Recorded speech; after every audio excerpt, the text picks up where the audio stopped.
ఈ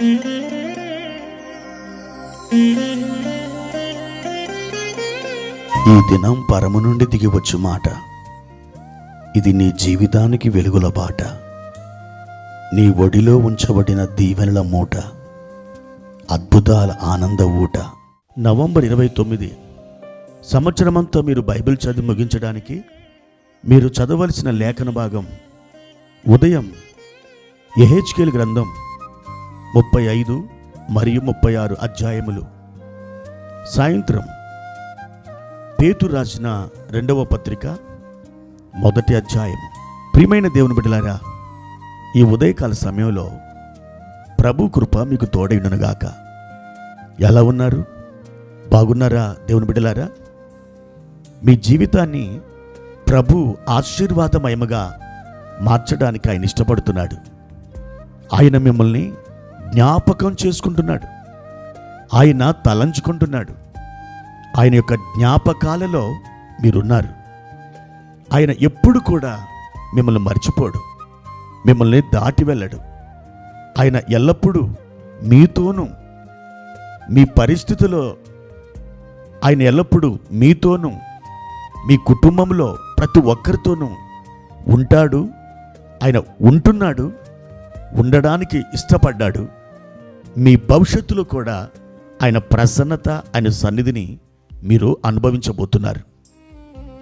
ప్రియ దేవుని బిడ్డలారా, దేవుడు ఈ ఉదయకాలం మనకిచ్చిన వాక్య భాగాన్ని చదువుకుందాం. నిర్గమకాండం 17వ అధ్యాయము 15, 16 వచనాలు చదువుకుందాం. తరువాత మోషే ఒక బలిపీఠమును కట్టి దానికి యెహోవా నిస్సి అని పేరు పెట్టి, అమాలేకీయులు తమ చేతిని యెహోవా సింహాసనమునకు విరోధముగా ఎత్తిరి గనుక యెహోవాకు అమాలేకీయులతో తరతరముల వరకు యుద్ధమనెను. ప్రియమైన దేవుని బిడ్డలారా, ఈ సందర్భం మీ అందరికీ తెలుసని నేను భావిస్తున్నాను. ఇజ్రాయేలు ప్రజలు ఐగుప్తు నుండి కనాన్ దేశానికి బయలుదేరుతున్న క్రమంలో యుద్ధమంటే తెలియని ఆ ప్రజలు దేవుడు చెప్పినట్లుగా మోషే నాయకత్వంలో వారు సాగి వెళుతున్న ఆ సందర్భంలో అమాలేకీయులు అనబడినటువంటి ఒక జాతి వారు దేవుని ప్రజలకు శత్రువులై వారిని తరుముతూ వారితో యుద్ధము చేయడానికి బయలుదేరి వచ్చారు. ఇశ్రాయేలీలు కావాలని అమాలేకీయుల జోలికి వెళ్ళలేదు. అమాలేకీయులే కావాలని ఇశ్రాయేలు ప్రజల జోలికి వచ్చారు.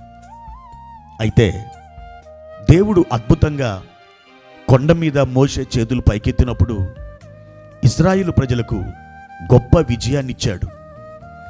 దేవుడు ఆ దినాన ఇశ్రాయేలీలు అమాలేకీయుల మీద పై చేయి సాధించినప్పటికీ, వారు గొప్ప విజయాన్ని పొందుకున్నప్పటికీ దేవుడు ఒక మాట చెప్పాడు. ఇదిగో మోషే, ఈ అమాలేకీయులు ఇశ్రాయేలు ప్రజల మీద చేసిన దాడి గురించి నీవు గ్రంథములు రాయి, అది యెహోషువకు వినిపించు. అంతేకాదు, అమాలేకీయులు నా సింహాసనానికి వ్యతిరేకంగా తమ చేతిని ఎత్తారు కాబట్టి వారికి నాకు తరతరములకు యుద్ధం ఉంటుంది. కాబట్టి ఈ మాట ఆ గ్రంథంలో రాయమని చెప్పాడు. మోషే ఆ మాట రాసి దేవుని బిడ్డలారా యెహోషువకు వినిపించాడు. ప్రియ దేవుని బిడ్డలారా, దేవుడు తన ప్రజలకి ఎవరైనా హాని తలపెడితే వారి విషయంలో ఎలా ప్రతిస్పందిస్తాడో ఈ వాక్య భాగము నుండి మనం గ్రహిస్తున్నాం. ప్రియ దేవుని బిడ్డలారా,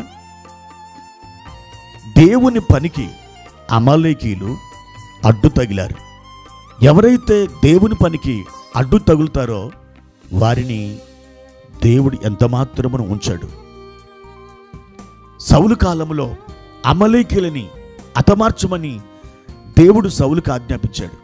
కానీ సౌలు కొంచెమే దేవుని మాటకు లోబడ్డాడు, సగమే లోబడ్డాడు. కానీ ఆ తర్వాత కాలంలో ఎస్తేరు మొర్దెకైల కాలంలో దేవుడు పూర్తిగా అమలీకీయులని హతము చేశాడు. వారి ద్వారా దేవుడు యుద్ధాన్ని ప్రకటించి అమాలేకీయులని, అగగు రాజుని, ఆ హామానుని, వారి సంతానాన్ని, అలాంటి వారినందరినీ లేకుండా ఆయన హతమార్చాడు. ప్రియ దేవుని బిడ్డలారా, మీ జీవితంలో ఏ శత్రువైన ఎదురైతే, అది పరిస్థితి కావచ్చు, అది సాతాను శక్తులు కావచ్చు, లేకపోతే సాతాను శక్తులు మనుషుల్ని ఆవరించి ఆ మనుషులే మీకు శత్రువులుగా మారి మీ మీద యుద్ధాన్ని ప్రకటించవచ్చు. అయితే దేవుడు వారికిచ్చే సమయాన్ని, ఆ కృపాకాలాన్ని వారికిస్తాడు.